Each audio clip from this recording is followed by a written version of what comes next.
A couple months ago, I made a video where I theorized that any and all criticism of the new Ghostbusters movie would be met with cries of sexism and misogyny because, for whatever reason, that particular movie is highly protected among all others.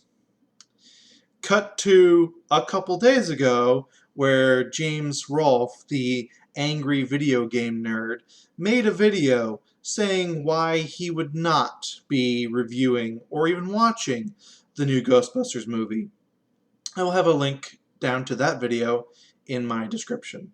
The long and short of it was that he was too personally attached to the original Ghostbusters movie, and that would color his perception of the new movie, making it very difficult for him to review this based on its own merits without comparing it to the original generally unfavorably, he assumed. So rather than probably giving this any sort of negative attention, he just didn't want to see it. It didn't appeal to him. It didn't look good from the trailers. He just didn't want to go. Fair enough. That seems very reasonable, very non-combative opinion. That seems like something only Tumblr could get mad at. I should have known better. I really should have. I'm not sure why I'm surprised at the reaction that's been given, but I am. Maybe I had just a little shred of hope for humanity. Now, joke's on me. Our not only pop culture media, but media at large, in response to this video, lost their ever-loving minds. Article after article after article came out decrying the angry video game nerd as being a whiny little man baby, a horrible misogynist, a joke and insult to nerds everywhere, etc., etc., yada yada. You get the idea. Patton Oswalt decided to weigh in because why not? So that brought a lot of attention to this as well. I looked at the response to this. I watched his video again. I did this several times, and the only thing I can think of is, did you people even watch this video? Do you not know who this man is? He basically has a shrine to Ghostbusters. That's why he made this video. People knew he was probably going to watch this or have something to do with it because he is very well known for liking Ghostbusters. So he beat them to the punch, saying, I'm not going to touch this. I'm going to be a little bit too biased. I don't think that's fair. I'm not going to do it. I would hope a lot more reviewers would look at that and say the same thing. I have too much connection to this or to past entities of it. It would color my review of it, and that does not seem fair, so I'm going to pass the review on to someone else. Why is that? Well, I know why that's so hard, because that's being ethical, and goddamn if we can do that. It's astounding. Do you know who else said something very much like what James Rolfe said? Jay Sherman. Now, if that name doesn't ring any bells, it's kind of understandable. It's from a cartoon called The Critic that came out in, I'm going to say this very slowly, 1994. 20 plus years. This thing was said then as it is now. Jay Sherman's speech, which was about a minute and a half, and again I will have a link down to it below in the description, basically boiled down to, if it stinks, don't go. You don't think you're going to like a movie? Don't go to it. He even said in that speech, if it's a remake of a classic, rent the classic. Haha! Was it sexism then? No. Is it sexism now? No. He has a personal attachment, he being James Rolfe, to the Ghostbusters. He does not think this new one will be good for whatever reason. Well, he didn't even say that. That's me.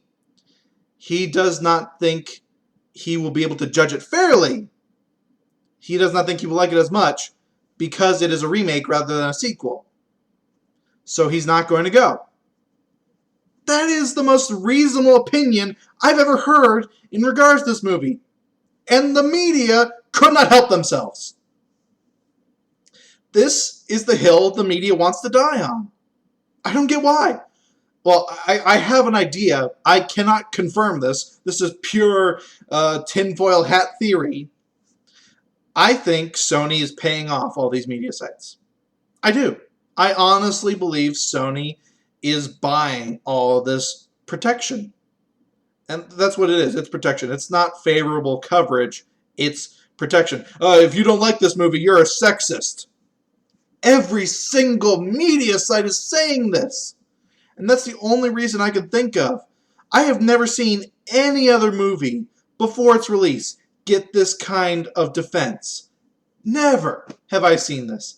Maybe it's happened before and I just never noticed, but my God, this is insane. I'm thinking that Sony used the money that they would have used to hire writers, because I can guarantee after the second trailer came out just yesterday, they didn't pay the writers anything. They just basically copy-pasted the entire Ghostbusters original script into this and changed it enough to be their own version, throw in some memes, add some modernized jokes. It's to the point where right now there is, a couple weeks ago, there was a leaked script of the movie that was posted on Reddit. And this second trailer that just came out all but confirms this was that. And if it is that, oh my God, they really didn't hire writers. I'm sorry, they didn't. So I'm thinking that's where the money went. Again, not saying this is fact, just my kind of stupid opinion. It's insane watching this it get worse and worse as this movie gets closer to release. No one can have an opinion on this without being deemed a sexist or misogynist. What the fuck is wrong with these people? That's why, it's another reason I'm kind of hoping that it is because they're bought off. Because if this is how they really feel, psychiatric care is probably needed.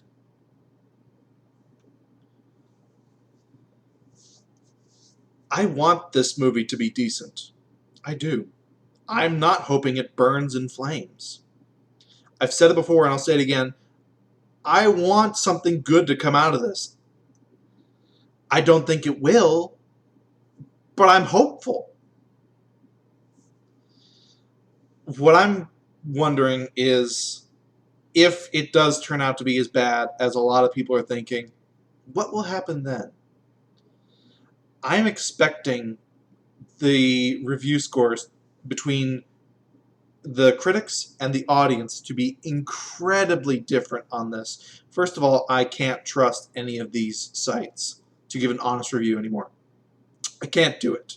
After this display of pure hatred to anyone that dares criticize this holy grail, I can't do it. If they're going to review this thing favorably, whether it sucks or not, that's pretty much a given fact at this point. I would not be surprised if we saw critic scores in the 70s or 80s, and this is by Rotten Tomatoes, by the way, and fan scores in the 20s or 30s. That would be the largest difference in score I would have ever seen on Rotten Tomatoes, and I'm expecting it at this point. That's how sad this situation is. Maybe they'll learn from this. Maybe this will be an example that they can't do this. They thought they could get away with it because, we're the media, we have all the power. And the backlash against them every single time they come out and say, oh, you don't like this, you're sexist. Woo! Let's hope they pick up on that and realize, hey, you know, maybe it's not a good idea to attack our audience like this. I can dream. I like to believe the impossible dream. Let me have my moment, please. Hey, vey. Anyway, this has been Math Machine just ranting about how apparently the media is run by Tumblr these days. Peace out.